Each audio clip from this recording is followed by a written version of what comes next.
Monsieur Anber. Monsieur Cassavant. Listen, I'm working on our first sponsor. Every night that I talk with you, I pour myself a cup of tea. But this is not just regular tea. This is tea that I bring back from the UK. I got people even getting it for me when I go there. They have it ready for me when I get there. So it's PG Tips. That's my tea, imported from the UK. So I love my PG Tips. So let's see if that gets us a sponsor or not. Yeah, we're going to be worldwide. We'll cover a wide range of topics. So why not? Is the tea in the UK better than any other tea? Really? Absolutely. Because there's no doubt. Listen, they drink it like they consume more tea probably than anywhere in China. So it absolutely is better. Even the amount of tea that's in a bag is more than what you get here. So way better. Yeah, but what about the flavors? They have different flavors, or it's all the same? What can they do besides Earl Grey that's different in UK than it could be in North America? I don't know. I'm not a big Earl Grey drinker. I drink orange pekoe, regular standard tea. So like I guess they call it a English breakfast tea, like that. So PG Tips is the best for me. Yorkshire Gold is not bad either. So if Yorkshire Gold's listening, we'll take your tea as well. Yeah, you're just giving them the free plug there with our wide-ranging show there. But listen, thank you for tuning in. It's the 7th edition, I believe, of Calling Russ Anber. We're going to be discussing, I'm not sure if I want to, but we will be discussing the Mayweather Logan Paul at some point in the show. We're also going to talk about Anthony Joshua's ring return. But first and foremost, we got to get to the real fights that happened over the past weekend. A good pay-per-view event between Errol Spence and Danny Garcia. A victory for Errol Spence that going into the fight, we questioned whether or not he would be the same Errol Spence. That was the narrative. Did it not live up to what we spoke about? Yes, our expectations of the fight was very similar to what happened. It is a bit, though, disappointing. I don't think if you're trying to initiate a new boxing fan, I was going to say this is the pay-per-view Spence Garcia that's going to have you on the edge of your seat. It was an entertaining boxing bout, no doubt, technical at times, but there was missing that little towards round 6. You felt it be a little bit repetitive, and in many ways, Danny Garcia, the same thing we discussed last week about him, doesn't get blown out, finds a way to go 12 rounds, and is always seemingly close to winning or pulling the win, but never does enough really to go to that next level. So he doesn't lose convincingly, but he doesn't press enough to force a victory, content with losing a decision against an Errol Spence who, again, looked very sharp, looked even better at times than I thought. But cardio-wise, he admitted himself that probably the ring rust had a bit to do with it. So, look, I think what's the main takeaway from this? Is it Danny Garcia a bit disappointing against an elite welterweight, or is it Errol Spence looking like the real deal after the big car accident from over a year ago? You know, I never really thought about it the way you said it because, and you make a lot of sense here because I thought that both, yeah, you're welcome. I thought, you know, Garcia was a high quality enough opponent that you had to appreciate that sometimes when you get two quality opponents in there, two skillful guys, you don't necessarily get the knockdown, drag them out wars that we expect that could perhaps happen when you get the two best supposedly fighting each other. You know, you sometimes don't get that. A case in point, you know, was Pacquiao and Mayweather. You know, that wasn't fireworks. That was typical Mayweather fight, right? Oh, like, no, it's actually even probably, but it wasn't typical Manny Pacquiao. I mean, that's right. But the thing is, it was typical Mayweather, right? It didn't mean because you put the two of them together that's going to blend into a war. It doesn't always happen that way. Style make fights, right? It's the oldest. Of course, styles make fights. You know, I have to say though, Errol Spence didn't look like he missed a beat against Garcia. You know, and I think, you know, Angel was a little bit upset with his son after the fight, say he didn't do enough. And again, I give this analogy often, as you know, when we talk about this, whenever somebody, even in team sports, a team comes into your hometown, they beat your hometown team, and then the newspaper writers the next day write how the hometown team didn't perform. Well, do you think that the team that came in had something to do with that? You know, like, did they have anything to do with that? Yes, of course they did. So, you know, Danny didn't do what he wanted to do. He didn't execute what they wanted to execute. He didn't do what Angel wanted him to do. Okay, I think Errol Spence played a great role in that. I thought he came out aggressive, early, almost to the point of no respect or regard for the power of Garcia. Came right at him, walked him back, took the jab, worked behind the jab, which sometimes when a guy's coming forward a lot doesn't work behind the jab like he should. I thought the kid boxed really, really great. I thought he took a Danny Garcia, who, like we said last week, is a tough out for anybody. And now listening to what you said, and when I sit back, I kind of say, yeah, you're right. That's exactly how I felt in the fight. Couldn't deliver on how good he was. That's how good Errol Spence was, that he made it look almost, I don't want to say one-sided, but in complete control. And 2 points, because you brought up Angel's frustration. In the 12th round, the last 30 seconds, and in the post-fight press conference, Angel said, that's the Danny I wanted to see. And if you look at the 30 seconds, Danny starts opening up, throwing shots on the inside. And he had an opportunity at times. He countered Spence well with the right hand. I did think that one thing technically he could have done better, even, let's say he's not as aggressive because he's never really been an aggressor. He'd rather counter punch and has enough power to hurt somebody and stun them with one shot. Is Spence with the southpaw position? Clearly the jab, Spence had the advantage. Like Garcia's jab really wasn't a factor. But Spence at times would duck towards the inside of the body to go towards the body of Garcia. And that's what I would have liked to see Danny a little bit more with that right uppercut or the left uppercut, something to hurt Spence. And I didn't see it technically. I don't know if that's something you recall from the fight or if there's anything technically Danny could have done differently other than just maybe be more aggressive. But regardless, Spence was just a better man, and there's nothing Danny could have done to avoid that. He was the better man. Let's put that, let's get that clear. He was the better man, okay? That said, however, whenever he did throw certain shots, if he threw the right hook, if he threw the body, when he threw, it's not like he had zero success. It's not like he couldn't hit him with a handful of rice, like he was there to be hit. He was there to be hit. So that I could see how Angel was frustrated that, you didn't do enough of it. The guy was there. You probably needed to take some more risks. You probably needed to commit to it a little bit more. But I think the punches, and some of them are Danny's best punches, I think should have been used more, and they weren't used enough. There was a lot of singles. There wasn't the counter punching that he could have done, especially off the jab. If there's one thing, if you want to take a southpaw's jab away, the one thing you have to do is counter punch that jab. You can't wait for it to counter punch other shots. You got to make him pay for when he throws the jab. That's when you got to knock it down, throw the right hand, knock it down, throw the hook, throw 2-punch combinations, 3-punch combinations, block it, whack him. You parry it out of the way, hit him. You have to do something. If you let the guy set up the lead weapon and he's unaltered by it, like there's no problem, it starts to become a long night. And I think that's, and Danny admitted it after the fight. He said he had a better jab than I thought. It was a strong jab. He stepped into it, and he did. He had a good jab.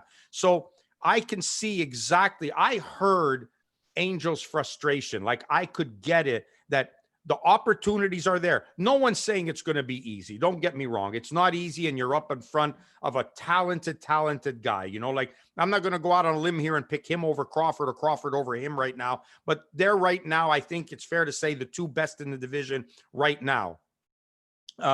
You needed to be a little more committal and committed to what you want to win that fight, because no one ever said it was going to be easy when you fight the best in the world. So I could understand Angel's frustrations. Who deserves credit, I think, is Derek James. Spence's coach and trainer doesn't get as much limelight as some others, but I think for that type of performance, coming off all the questions regarding Spence physically, how he'd be after the car accident, and you're not in right now with the pandemic situation, it's not easy to get the best sparring out there. There's a lot of problems and that you have to deal with compared to a regular training camp. I think he deserves credit. And also his coaching, when we did hear the sound bites from the Fox pay-per-view, he gives good instructions in the corner as well. I think not too complicated and good feedback. No doubt about it. And you know what? I don't even think you can limit it to just the fact that he was in the car accident. I think he's been with him from his amateur days. You could see that he's been schooled the right way, technically sound, hands up, elbows in. The punches are of good quality. The feet are in a good position all the time. He uses the southpaw advantage. He's busy. He knows when to, even in putting pressure on, he knows where the distance is. He knows where he should be. These are all important factors that I think go unnoticed by the layman. And, that's another discussion where we've had, that people don't appreciate what they see, the talent they see in front of him. I think James has done a fantastic job with him and should easily be recognized as one of the best trainers in boxing. But you know what? Sometimes it happens where you have a trainer that is good. Forget great, is good. But boy, for that one guy, he's great. Everything is right. He's built that machine exactly the way he wants it, and he knows how to get out of that machine what he wants. And you know what? I think that's proof of a lot of the top flight named trainers. For certain guys, they work well. Other trainers go to them. It's a disaster. It just doesn't blend. It just doesn't translate into that relationship. But longevity, trust, belief, building the system, buying into what the coach is telling you, that takes time. It just doesn't happen overnight. So I think that recipe that James and Spence have, I think, works mint for him. He would not be as good with any other trainer. It's a great point that you bring up, because a lot of the named trainers get their name from a fighter they've been with for years and years. And once they kind of have that bigger name and they get hot for a while, it goes by cycles. And for a while, Freddie Roach was the biggest name out there when he had Pacquiao. And a lot of guys who would go to Freddie didn't have the same success. They have the talent. They have a lot of different tools, but it's rare that you see a big name fighter who's been with his second or third coach and is still at his best. It happens, but a lot of times it's the guy he's been with for most and throughout his career. Even if you look at Canelo, who's regarded as one of the best pound for pound right now, Terrence Crawford, they've been with the same guys for almost their entire professional career, at least, if not amateur, which you see a transition sometimes. So I think that's a great point, Russ. And I think it makes a lot of sense, and like I said, not everybody blends well with everybody. There are certain guys that it just blends better with. And I think James is proof of that. And the opposite to what you're saying is sometimes you see a trainer catch a talented guy, you haven't done anything with him. You haven't worked with him. The guy's already good. He's come out of the Olympics. He's good. You don't have to do anything. You likely can be, all you can do is mess it up, and there's a certain pressure there involved in that. Sometimes you make it, sometimes you don't. Sometimes they're with these guys and then they realize, they do it for a 4-rounder, 6-rounders, 8-rounder. And then they get into fight 15 of their career and they realize they're not doing anything different now than when they did in their 4-rounder. So they say, okay, sorry, got to go. I'm going to get another trainer, and they get onto that next level. Buddy McGirt has been involved in a lot of that, where he's come in as the second guy and has really salvaged careers. He salvaged, you can say what you want, but he salvaged Arturo Gatti's career, made him a much better fighter after he left. I dread to think how good Arturo might have been had he been with Buddy from the beginning. I think he helped Sergey Kovalev immensely, especially with Kovalev being a little shaky, not being the devastating puncher he was earlier. I think he saved Malignaggi. Kovalev. Didn't he work with Malignaggi? I wasn't sure if Paulie's his first fight, but he had Paulie for a while, I believe, as well. But he did and had success with Paul. He did. I'm not sure what the relationship was, so I don't know when he came into. He had a big influence on Antonio Tarver as a pro. There was a lot of influence. So there's certain guys he blends with, but he's a good boxing mind. He's a good boxing guy. He understands it. He gets it. He understands it from a fighter's perspective, and he understands it from a trainer's perspective. So sometimes blending has to work well. It just has to work. And you find that the fighters that stay with the trainers long time, both the trainer and the fighter have success. Let's get back to something that you alluded to, Crawford Spence. It's what everybody had in mind after the fight. Crawford was in attendance. We know his promotional situation with Top Rank and Bob Arum isn't great right now. There's not too many welterweight fighters available for Top Rank to get Crawford that big pay-per-view matchup. The Spence-Crawford fight makes the most sense, but after the fight, Crawford on Twitter or social media, not too vocal about it. Spence saying he needs to go on his ranch. He's going to see, doesn't call him out. Kevin Iole had a very good article after the fight about the fact that right now, if this fight does not happen in 2021, it just goes to show how much boxing is a far cry from what it used to be. We get to these conversations, it seems like, on a regular basis. I remember Larry Merchant's infamous quote about nothing can save boxing, nothing can kill it. Kind of is what it is. But how much? That's not bad. That's not bad. You don't remember that one? That was one of his best ones. Nothing No, can I save it, don't. nothing can kill it. You know, it is what it No, is. I don't. Yeah. And I think there's a lot of truth to that with boxing, where it always seems to be these frustrations that the best don't fight the best. And Crawford and Spence are visibly the best. It could probably happen. It should happen. But I would bank on Crawford probably fighting his mandatory Sean Porter first. I would expect to see Spence either against a Keith Thurman or Pacquiao. Those are the Fab Five of the 147-pound division right now, clearly above everybody else. What do you think if Crawford and Spence does not happen in 2021? Is it a travesty? Is it just it is what it is? What's your stance on that? I think if, as long as those guys, both of them, continue to fight the Pacquiaos, the Sean Porters, the Keith Thurmans of the division, I'm okay with you hip hopping back and forth until only two are left standing and they fight each other. And you assume that the two left standing is going to be Spence and Crawford. So I don't think there's any need to have to jump into this now. I think you can get away with it. Back in the day, would they have fought already? Yeah, probably, because they'd make a second fight. They didn't care about it. Okay, we lost. Oh, let's cash in again. No problem.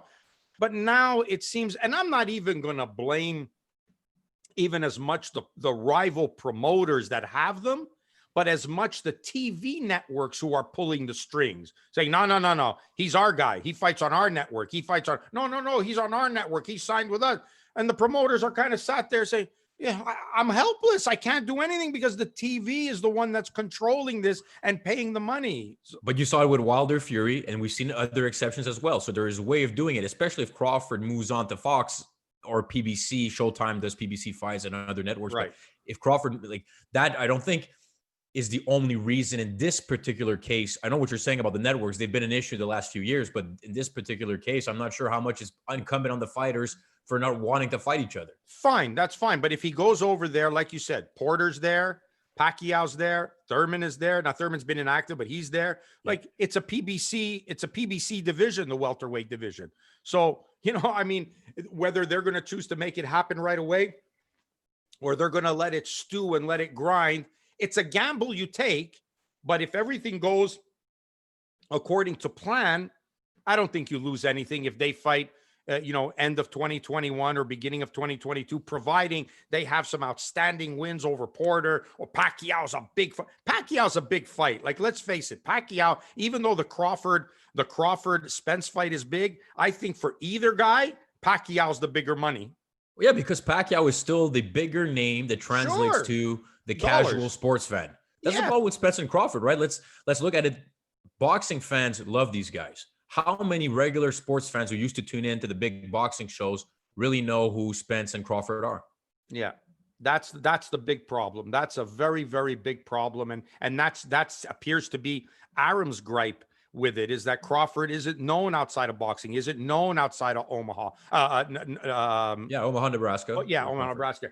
He's not known outside of there. He doesn't sell the tickets. They don't have the ticket sales. The numbers don't generate. And these guys know, like, the one thing about the promoters, they know you can say what you want of how popular you are, what you sell. They know what the ticket buy is. They see it pop up on their computer, like it's like the bloody stock market. Tick, tick, tick, tick, tick, tick, tick, it's going up. They know right away who sells. You can try to lie to them and say, we sell, we don't. They know right away who sells. And one of their complaints is that Crawford does not. Apparently Crawford, it's difficult to get him to do the media that they want him to do, to get him to do the shows they want him to do. Apparently he doesn't do that. So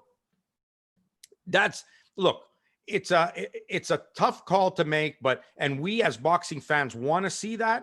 But look, at the end of the day, it's a business, and they're going to do everything they can in their business to make the money they can. And I bet you both those guys would rather face Pacquiao before they face each other. I agree. And they might not want to face Sean Porter because they're going to be in a war, regardless. Even if they win every round against Sean, they're in a war in every round, because he's not a guy who after the fight is going to say, I wish I threw more punches. I could have done more. No, no, no. He's going to throw and throw and throw. Sean brings action. Sean is you got to admire the heart and courage of that kid, you know, that he'll come and try to win despite all odds. And I got a lot of respect for Sean. Yeah, and against Spence last year, it was a great fight, one of Spence's toughest fights. So we've seen that one in Crawford, Porter, which is a mandatory. We could end up seeing it, and I agree. Yeah. Porter is not an easy out for anyone, even if he's not the best looking style. If you were to say this is how you want a fighter to look technically, I don't think Sean Porter would be the videotape you're showing, but he brings challenges. No, and he was an excellent, by the way, colorful attitude to the broadcast. He's not 100%, one of the best they had. Yeah, absolutely. And I think that's a cool thing for Sean Porter to also be involved. He's getting more known through that, and he'll be involved in some of these big fights, I think, regardless of who he faces early next year. Final point on Crawford Spence. Right now, I don't see, as of December 2020, any reason why Crawford should not be the favorite against Spence. Style-wise, Spence maybe has the better resume at welterweight for the victories he's had, the opponents. But to me, Crawford brings better power than Spence does. He's more technically sound. So it's one of those matches where it's close to 50-50. You want to see it, but right now I think Crawford would deserve to be the betting favorite if they were to face each other in the ring. Let's say you're right. Let's just, for the sake of argument, say you're right about this. If he is the favorite, it's probably by as short a favorite as you could be if you have to pick a favorite. So instead of it being 50-50, it might be 52, do the math, 52. Yeah, 52-48. You really think it's that close? Yeah, I think it's that close. I think it's that close. I think that Crawford brings a lot to the table. Like you said, the power, ambidextrous. The other guy brings a stability. He brings a great jab. He brings great distance. He understands how not to get hit. He's difficult to hit. He doesn't just take punches for nothing. He brings a lot to the table as well. I don't believe that it's you're the favorite. No. It's a very, very close fight. It's to me, it's in terms of who's going to win is the same thing, that the same answer that people gave when Leonard fought Hearns. Who's going to win? You know, very close. I don't care. Whoever you picked, you weren't sure when you picked him. You weren't sure. Which is why we hope we see Crawford Spence the way we did Leonard Hearns all those years ago. Final point on the undercard. Francisco Santana lost to Josecito Lopez. It was a 10th round knockout loss, but at points in the fight, he was taking a beating. And not only that, he was not winning on a card where you're in a position as a coach, and I don't want to talk specifically necessarily about this fight only, but your overall philosophy on, a lot of people like to blame the referee for fighters, but the fighter's safety should also be a big responsibility of the corner who knows their guy, knows what he's capable of, theoretically knows what he's not capable of. And when he's taking a beating, I believe it's after the 8th round, he goes into the corner and he's walking completely wobbly, and that should have been a tell-all sign. And the corners sometimes, they get, I feel, too much involved into the emotion. They're almost expecting kind of that miracle. They get wrapped up in the moment, but clearly it wasn't going to happen. So he loses in the 10th round, takes a lot of punishment. So your overall philosophy on, yes, maybe sometimes the referees are to blame, but doesn't the corner have a responsibility to protect their guy as well? The corner has the ultimate responsibility. I will never blame a referee. I'll always blame a referee for stopping a fight too soon, you know, because sometimes you really are too soon. And the old adage of, I'd rather stop it one punch too early than one punch too late. You know, that's just a cop out for me. But the trainer has the ultimate power to stop it. And your job is there to protect your fighter. That's what you're supposed to be there for. You're supposed to train him. You're supposed to take care of him. When he comes back to this corner, you're supposed to tend to your fighter. You're not tending to him or doing him any service by throwing him out there again and again to take punishment, especially at this stage in Santana's career. It's not like he's a young guy. He's got the whole world ahead of him. He's going to come back. There's a lot of mileage on Santana. You know, you didn't need that. He was taking too many hard shots. And it's funny you mentioned this, and now I'm going to screw up all of your planning you had for the questions now, because I think you have two cases here that we could go back to, talking about trainers and talking about when you should stop a fight, I think we can revert back to the 2 fights that took place in the UK, Daniel Dubois and Joe Joyce, right? Okay. Everybody got on Dubois. He quit. He quit. I went down. He quit. Okay, you know what? He suffered a broken orbital bone in the 10th round and he quit. Now, could the corner have gotten him out? Maybe, but it was one shot. He took a knee and he's taken so much abuse, and in my opinion, unwarranted abuse for having done that. He's a young kid. He'll be back. You know what I mean? He learned from this. He gets it. Does he ever come back? Maybe not. Can he come back? Yes, but at least he gave himself every opportunity to come back instead of, trying to be brave, not trying to be brave. Of course, he's brave, but, sucking it up, taking that punishment, the nerve damage, and then find out that he has permanent damage to his eye after the fight and can never fight again anyways. So he gave himself every opportunity. I think back of my friend Mago when he suffered that injury and became almost a vegetable. Now he knew something was wrong. Abdusalamov, Magomed Abdusalamov, right? Yeah. That's sad. And could you have done different? I think that's a case of a trainer not knowing his fighter, didn't know the signs to look for, didn't know what the guy was, but the fighter, he knew. And I knew Mago. Mago's a great guy. I loved training him. He liked me. I liked him. We got along really well together. And I remember that first round, he kept looking up at that screen because he felt something wrong with his face. Something didn't feel right. But nobody could recognize that because they hadn't been with him long enough. They didn't speak Russian. He couldn't express it to them. They didn't see it. They didn't see something was wrong. Talking about trainers again, the kid, Tunde Ijaya, I believe his name is, the guy who trains Yardy. Anthony Yardy. Okay. Anthony Yard or Yardy. I'm not sure how it's pronounced. I believe it's Yard, but it might be Yardy. Okay. He lost in an upset for the Commonwealth title. And everybody's bashing this guy, that you've got to get yourself a new trainer. Apparently Tunde has been, I don't know what the scoop is. I got to ask my British friends of what the story is behind this, but he's made himself some enemies that everybody is shouting for Yardy to get a new trainer, like they said it from before, after the Kovalev fight. So where are you going with this, though, Russ? You're opening on a tangent now about the corners and the responsibility. Okay, but that's what I was saying. The corner's responsibility in the Dubois fight, he took a knee. You can retire your fighter without being the backlash of the century, without being, looked upon like you're a coward, like you're no good, like you're gone, banish you from boxing for what you did. No, why? Why should it be that? Why should that mentality has to change? So people bashed on Dubois for having taken a knee because he felt something in his eye that we can't even explain. Now you could say, oh yeah, but this guy, Gotti did this and Ali fought with a broken jaw and this guy did. Okay, but that's Daniel Dubois and he shouldn't have to, for your $20 that you paid for the fight, suffer permanent eye damage because you think he should do that.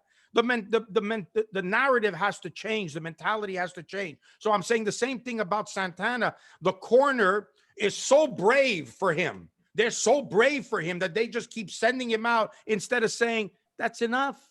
That's it. We've given you your shot. We've given you every opportunity. You're not doing it. That's it. It's a wrap. But they don't, because there's this unwritten code that you have to die, that you have to go out there and let a referee stop it while you're hanging off the ropes or when you get flattened. No, that's not right. I love it, but also the other factor might be, look at what happened to Mark Breland. Trying to protect your guy gets you fired sometimes. Yeah, well, yeah, but nobody's blaming Breland, are they? They should not. I mean, besides Wilder, I guess. Wilder's the only one. Nobody's blaming him. No, he did, from a professional standpoint, he did absolutely nothing wrong. Nothing. That's a perfect example. There's a guy who cared about his fighter and got him out of there. And I'll tell you what, now the fight's not happening with him and Fury. It's going to have to wait, blah, blah, blah, blah, blah. But the fact that Mark did that left Wilder in a position to possibly fight again. If Breland lets Fury finish the job, there might be no more Deontay Wilder. There might be no more even a factor in boxing. So you know what? Breland did the right thing. And I think people have to start understanding these are human beings. They're fighters. They give it their all. They do the best they can. When it's time to get them out, get them out. Danny Garcia could have fought another 12 rounds like he did. Wasn't getting beat up. No reason to pull him out. He's in there. He's defending. He's doing his thing. Might not be winning all the rounds, but he's hanging in there. No problem. But there are other fighters in a shorter period of time who take more punishment than Danny Garcia took. And sometimes you've just got to say, that's enough. I love it, Russ. I love the passion, and I agree. And here's something that I wish was enough, but it's not. It's Mayweather, Logan Paul. We have about 10 minutes left, so we have this to cover in the Anthony Joshua fight. There's no doubt, I believe, that Mayweather looked at the success of Tyson, Roy Jones, and the $80 million it generated with Jake Paul in the undercard, and took seriously now Logan Paul, who's been going after him through social media for the last year or so, and said, you know what, I'm going to come back for another exhibition. The money man, Money Mayweather, is going to be involved in a pay-per-view that is going to generate more buys than Spence Garcia is going to, even though we don't have the official numbers. I just know that it's going to. It's the way the world is right now. It's style over substance in many ways. So look, Mayweather is 50-0 officially.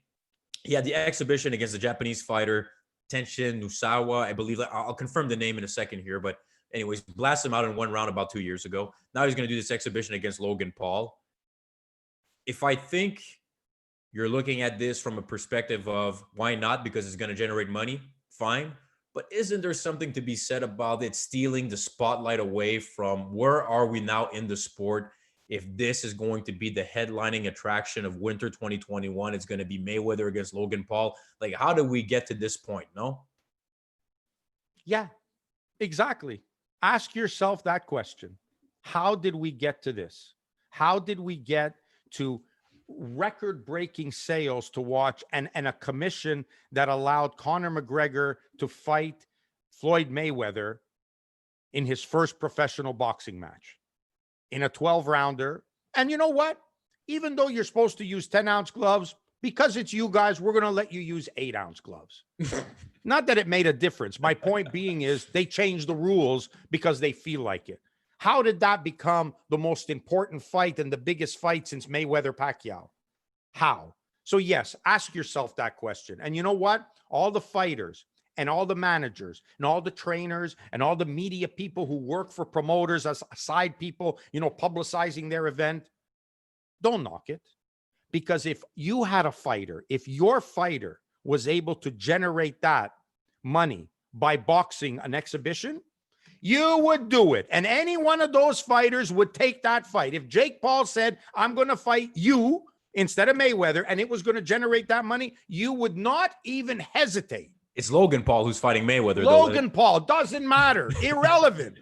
Well, I don't care who it is. Logan, Jake, it's irrelevant. The point is, these guys said, we're going to make money. All these people who are saying, no, you would all do it. Stop lying. You would all do it. And every manager wants to be on the receiving end of that phone call.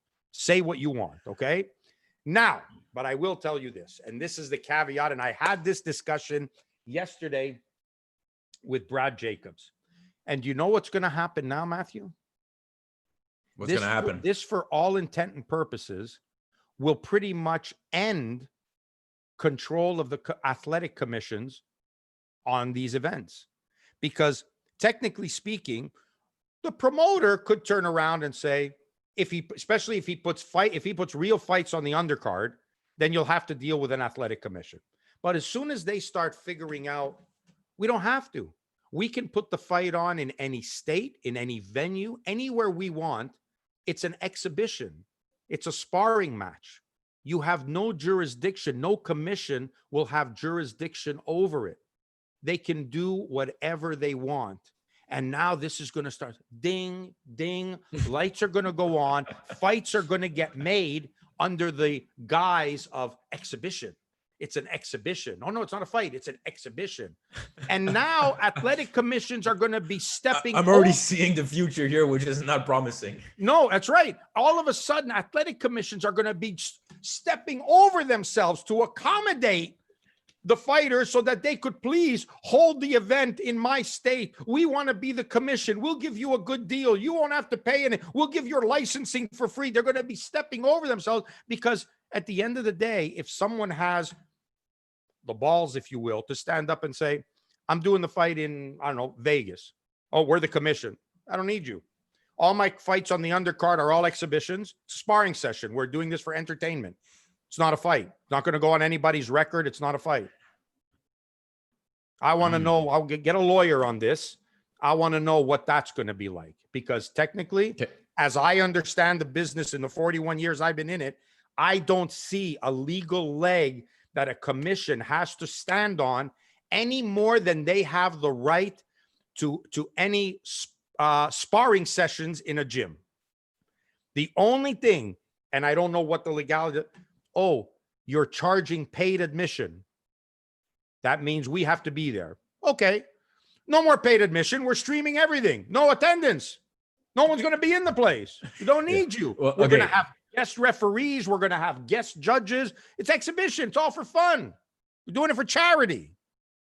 Well, so far the referees look like they're official referees. It was in the Tyson Jones exhibition, so maybe that's going to be a factor. But look, I think this is getting No. Hang on. If you want to break down each thing, let's break it down. I'm not saying I don't think we necessarily have to right now. I just want to know. Look, I want to talk a bit more about the fight, but all right, let's finish the point. Okay, the point is, yes, there was a referee and the commission was there because there were actual sanctioned fights on the undercard, like real pro fights that went on the record, maybe not to the standard we would have liked to accept, but they were there, so maybe that's why it just translated into a normal thing of Tyson Jones having a referee there, but there were no judges in place. So they used a referee just to control the action. But I'm just saying that the potential now, Pandora's box has been open, and you let the genie out of the lantern. And now this thing of exhibition, this could have a whole new meaning on boxing and who can fight. And remember where you heard it first, right here. So let's jot this down because nobody has said this yet. I'm telling you now for the first time, this is something that, we've opened the floodgates on this, and somebody who wanted to can now turn this around and call everything an exhibition. It's noted. Let's see what happens down the road. And for the fight itself, Mayweather, Paul, I was thinking here for a second, isn't it fitting that Mayweather doing this exhibition, he kind of led the way to the social media factor of the marketability of the promoting itself, everything being more of an event. He was so popular for everything he did kind of outside the ring and on the HBO 24/7s, the All Access series, the flashy lifestyle, the money. The fight itself didn't have to be entertaining. People tuned in. They wanted to see him either win. They wanted to see him either lose, but they tuned in not necessarily for the action it was going to generate, because they knew time and time and again it wasn't going to be a fight of the year candidate, but he was getting people to tune in and to care one way or the other, and really kind of had this brash personality with the YouTube and the social media phase coming to really a combination where it suited him in many ways. And I think so in some ways he led the way towards this path now where people are going to want to tune in to see either Logan Paul get drilled or they're going to want to see Mayweather get drilled, but they create energy and they want people to be invested, and they're going to pay money to see these guys regardless. They want to see these fighters. I use the word fighters in parenthesis here and in quotes with Logan Paul, but isn't there something to be said about how Mayweather kind of is now leading this path of he became the pay-per-view event star, that it wasn't just based on what he delivered inside the ring, but outside as well? Okay. Yeah. And I think he needs the right guy to do this with. Like, he could have picked anybody. He could have picked anybody for his 50th win, right? He could have gone outside of the top 10. He might have even been able to stay inside of the top 10 and fought somebody credible and got his 50th win. And you'd have had 9 other guys saying, why didn't he fight me? Why didn't he fight me? So in order to avoid that, he went completely out of the box, went and got a bona fide superstar with just as much following as him and as antically crazy as him in Conor McGregor. And they sold and brought an audience from 2 completely different sports into one building and sold tickets to all those people. Not only did they sell it, they actually, part of them believed that Conor was going to win against Floyd. You know, it was going to win. They paid to see him win. They bet he was going to win. So, you know, he went completely outside the box. So now everybody in boxing from 1 to 1,000 said, why not me? They were all irrelevant. We got Conor. And so I think this is, again, another case. I mean, he's not trying to, first of all, he's calling it an exhibition, so it's not a real fight. But of course, when he wins, he's going to say he beat the guy because they're going to have unofficial judges, if you will. There's no doubt that he's going to beat Logan Paul, I hope, right? Right. Well, he better. I mean, this is like, can you imagine? But, you know, he's fighting. And why is he fighting Logan Paul? Not because he didn't decide, you know what? I want to fight a 184-pound guy who can't fight. Well, he didn't choose him for that, because you could have found a bunch of those guys in boxing. He didn't choose that. He chose him. Why? Because when you go on Logan Paul's YouTube page or whatever, he's got 45 million followers. He has more than a country or whatever it is, however million you want to correct me on. Go ahead, correct me. I don't care. Correct me. Throughout all platforms, I'm not entirely sure. I heard the number. It's probably close to 40 when you look at his YouTube subscribers and et cetera. But that's like the reason. It's money. Like I said to you last week, there are people, my friends told me that their kids wanted to see Jake Paul fight. Daddy, who's Tyson and Jones? They're fighting on the same night that Jake Paul is fighting. So there you have it, sir. And you know what? How can you say they're wrong? Because Tyson retired 15 years ago. You know, Tyson retired 15 years ago. They probably hadn't heard of Tyson, and they're on YouTube every day. They're doing gaming. They're doing all that stuff. Okay, millennials are wrong in general, and the other generation after millennials, they're wrong for not caring about history, but that's an entirely different other debate. It's not just in boxing. Listen, and on YouTube, when you see something that says the greatest of all time only goes back to as far as, you know, YouTube is old, or as far as videotape existed. You know, that's it. Color videotape. That's it. All time has anything past the 1990s is not old time. Okay. Well, Mayweather's an example, right? The best ever. People who believe that, they don't know the context of, he didn't fight a prime Sugar Shane Mosley, didn't fight a prime Miguel Cotto, never fought Antonio Margarito, never fought Paul Williams. No. There's a lot of things people don't know about Sugar. You tell them Sugar Ray Robinson. Who's Sugar Ray Robinson? Mayweather's the best of all time. Yeah, exactly. So, okay, and finally for this show and this call, Anthony Joshua, great fighter. Also, I believe probably one of the best ambassadors of the sport. 100%. He's fighting this Saturday night against Kubrat Pulev. It's a mandatory defense fight that many expect Joshua to win. But listen, it's the heavyweight division. Kubrat Pulev is not a pushover. Knockout loss to Vladimir Klitschko about 5-6 years ago. Joshua hasn't fought anybody not named Andy Ruiz in almost 2 years. So it's going to be an interesting dynamic to see him fight somebody other than Andy Ruiz. I think Joshua takes care of business. He seems to be a more relaxed, confident self since that vengeance against Andy Ruiz to avenge that loss. But do you think there's any chance here that we could have something of an upset again? And do you think Joshua is the best man in the heavyweight division right now, or does that title belong to Tyson Fury? It doesn't matter what I think. You know, what I think is maybe for me and you, and then everyone who disagrees with me. So, you know what Russ said? You know, so it doesn't matter. It doesn't matter what I think. After 43 minutes of talking, now it doesn't matter what you think, Russ. Well, I mean, it means that it has to happen. That was my kind of like segue to say that this is the fight that's going to happen. This is the fight in the heavyweight division. Pulev is going to give it his best shot, I know, and he's going to be thinking, they're telling him in the dressing room when they're wrapping his hands, they're saying, they're looking past you. They're looking past you. They want Tyson. We're going to upset it tonight. And you're right. It's the heavyweight division, and Pulev can fight. Don't think he can't, but so can Joshua. So given that they're both coming to fight, edge Anthony Joshua significantly as well, should win. One punch, of course, can change anything. And I think Andy Ruiz proved the potential vulnerability that any human can have, including Joshua, you know, in the heavyweight division, any division. One shot could change everything. And Pulev can punch a little bit. He's a heavyweight. For sure, he can punch a bit. So, but the money, the smart money, the logic dictates that it's Anthony Joshua. And this is a stepping stone for Tyson Fury, Anthony Joshua to fight in the Middle East in what will be the biggest grossing fight in the heavyweight division. Maybe Why the Middle East? I've heard that this is going to go to the Middle East, that money's been put up and that it's going to go to the Middle East. So, Wow. yeah. And there's lots of money there, exotic. They're going to treat them in, lifestyles they've never seen before. And that's where it's going to be on neutral ground. So it's not that anyone's going to favor anybody. I'm not going to worry about riots in the crowds between Joshua fans and Fury fans. I don't have to worry about that. So they're going to do that there. And I think that it's going to be massive. And then you're going to see who's going to win. Who do I think will win this? Look, both of the guys bring a lot to the table. I'm sorry? Is it too early to say at this point? You'd rather wait till you see the Joshua fight this weekend? You know what? Even that doesn't matter. Yeah, I could say I could wait, but, you have to think of what Tyson Fury shows up. And if the real Tyson Fury shows up, that's a tough fight. And you can just ask Vladimir Klitschko that. It's a very good point. Look, I hope it happens, and I hope it makes more pay-per-view buys than Mayweather Logan Paul will, but who knows in this day and age.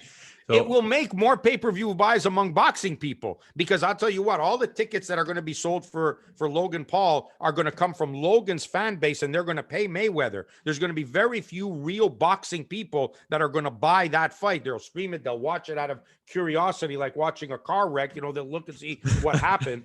But, it's not going to generate the interest as that it's going to generate from the other fans that are now crossing over into boxing and are going to pay to see this guy fight. But the Joshua Fury fight, that's going to be pure boxing people. Everybody who even thinks they like boxing a little bit is watching that fight. Can't disagree.